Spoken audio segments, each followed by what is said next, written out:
Izmailovskaya Gang from Street Fights to Billion-Dollar Oil Frauds Act 1. The file opens. Every story has an official version, a beginning, a conclusion, a signature at the bottom of the page. But some stories don't end. They're interrupted, silenced, filed away. Tonight we open one of those files. This is Behind the Veil Truths. If you don't accept official endings, you're in the right place. Act 2. Normality. Before there was an empire, there was a neighborhood, Eastern Moscow. Izmailovo district, late Soviet years. Apartment blocks arranged with mathematical certainty, courtyards where children played, factories that ran on schedules that rarely changed. Life followed rules. Not written ones, understood ones. Who belonged where? Who settled disputes? Who decided when things had gone too far? Young men gathered in gyms, parks, stairwells. Not criminals yet, not businessmen yet. Just locals they trained. They fought, they protected their own. Police were present, but distant authority existed, but abstract. Order was informal and surprisingly stable. At this stage, nothing is wrong. Act 3, the official version. According to law enforcement records, the Izmailovskaya gang emerged in the late 1980s, a loose association of street fighters and racketeers operating in eastern Moscow. Their activities were described as typical for the era: protection rackets, extortion of local markets, car theft, intimidation. As the Soviet Union collapsed, these groups multiplied.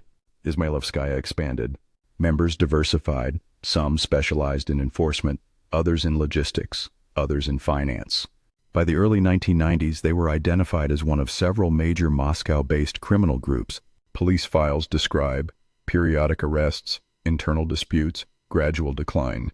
Later reports suggest fragmentation. Leaders were said to lose influence. Operations were disrupted. The group faded into the background. Officially, this is where the story ends. Street crime gave way to stability. The system corrected itself. On paper, the outcome appears reasonable. Act 4, the fracture. If you're still here, you already noticed it too. Up to this point, everything we've seen fits the official version. But this is where it starts to fracture, because from here on, nothing behaves the way it should. Act 5, absence and inconsistency. Because after the supposed decline, money appears. Not suddenly. Not loudly, quietly. Corporate records show new entities linked to former Izmailovo figures, energy trading companies, export firms, financial intermediaries. These are not street-level operations. They operate across borders, through banks, through lawyers, through auditors. Here, violence disappears from the record. But influence doesn't. Investigations open and slow. Asset seizures occur and are later reversed or diluted. Some cases stall without explanation. Not dismissed, not lost. Just inactive witnesses recant. Timelines shift, charges narrow. What's missing is not evidence, it's follow-through. And in multiple jurisdictions, the same pattern repeats. Initial urgency, then administrative quiet. No announcement explains the change. The file simply grows colder. Act 6, patterns of power. Step back and the shape becomes clearer. The Izmailovskaya gang did not transition into legitimacy. It transitioned into interface between crime and commerce, enforcement and compliance, chaos and stability. They did not replace institutions. They learned how institutions hesitate. Oil fraud cases illustrate this perfectly. Complex pricing schemes, paper transactions. Cross-border arbitrage, technically legal, practically opaque, not theft. Extraction. And once extraction becomes systemic, accountability becomes expensive. Not morally, politically, economically, institutionally. This pattern does not require conspiracy. It requires alignment. Act 7, the question that remains. So here is what remains unresolved. If the Izmailovskaya gang collapsed, why do its financial descendants remain active? If the street fighters vanished, why did corporate influence increase? And if this was merely organized crime, why does its evolution resemble institutional learning rather than defeat? Some questions don't disappear, they wait. And sometimes they're still waiting for someone to look again. What do you think was never meant to be found? Episode 12.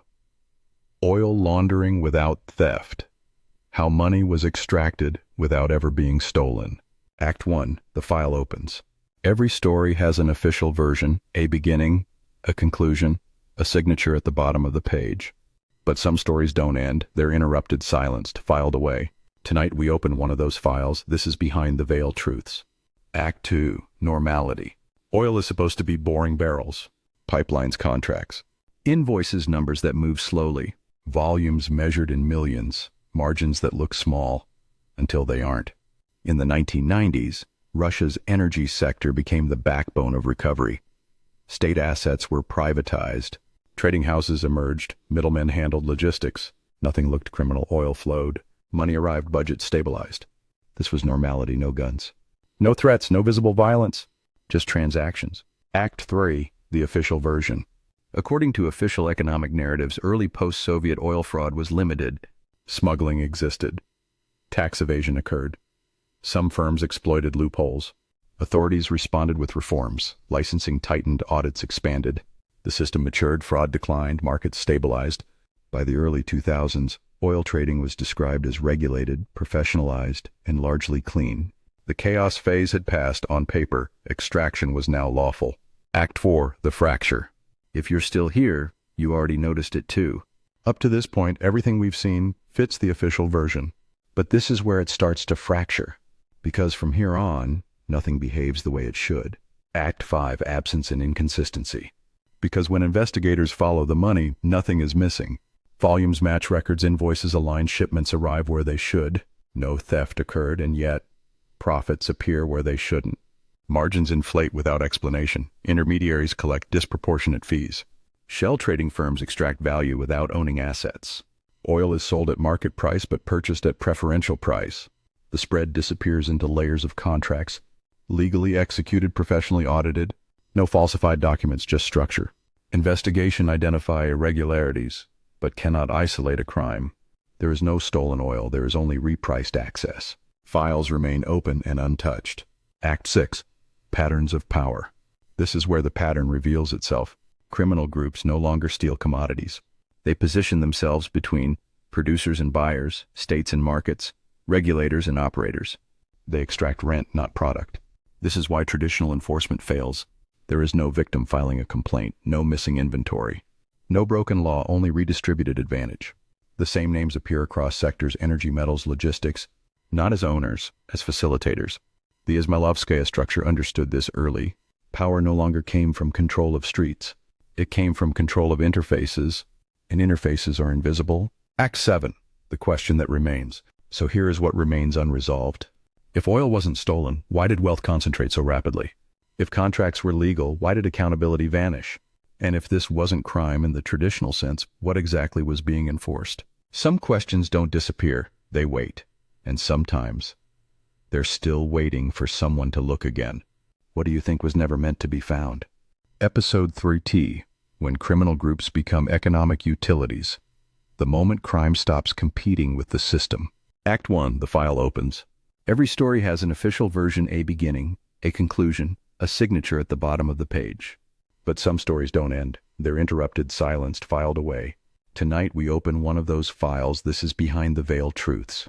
Act 2, normality. Utilities are supposed to be invisible. Electricity arrives without question. Water flows without ceremony. Waste disappears overnight. You notice them only when they fail. In the 1990s, Russia experienced something similar.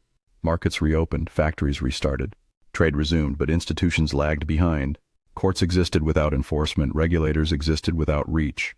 Police existed without authority, yet transactions continued. Disputes were resolved, contracts were honored. Supply chains functioned. Something was filling the gap. Quietly, Act 3, the official version. According to official doctrine, criminal organizations exist to extract value illegally. They distort markets. They destabilize societies. They must be eliminated. When states regain strength, these groups are either dismantled or marginalized. That is the model applied repeatedly, taught consistently, repeated in policy documents. The assumption is opposition, state versus crime, order versus chaos. And for a time, this framing appears accurate. Street violence declines. High-profile arrests occur. Public fear diminishes. The conclusion seems earned. Crime has been defeated. Act 4, the fracture. Please help this channel to grow and subscribe to Behind the Veil Truths. If you're still here, you already noticed it too. Up to this point, everything we've seen fits the official version. But this is where it starts to fracture. Because from here on, nothing behaves the way it should. Act 5, absence and inconsistency. Because after crime is supposedly reduced, some functions remain outsourced. Dispute resolution does not fully return to courts. Debt enforcement does not fully normalize. Risk absorption does not fully institutionalize. Instead, familiar intermediaries persist. They are not violent. They are not visible, they are reliable. They guarantee outcomes when formal mechanisms hesitate. This is not criminal competition. It is service provision. In multiple sectors, energy trading, construction, transport, wholesale markets, the same actors appear again and again, not as owners, not as regulators, as guarantors. If something must move quickly, if a contract must hold, if a problem must not escalate, they are contacted and the problem stops. No police report, no court filing, just resolution. Act 6, Patterns of Power. At this stage, the distinction between crime and utility blurs. Utilities do not compete with the state. They complement it. They operate where enforcement is slow, regulation is uncertain, political cost is high. Criminal groups that survive longest are those that abandon confrontation. They do not overthrow institutions, they stabilize them from below. By absorbing volatility, by enforcing norms informally, by preventing disputes from becoming visible failures. This is why some criminal structures are tolerated, not officially functionally. Removing them would not restore order, it would create vacuum, and vacuum is expensive. Act 7, the question that remains. So here is the unresolved question. If criminal groups now function as utilities, who regulates them? If they provide stability, who decides when that stability becomes unacceptable? And if removing them would cause disruption, is that removal still considered justice or risk? Some questions don't disappear, they wait. And sometimes, they're still waiting for someone to look again. What do you think was never meant to be found?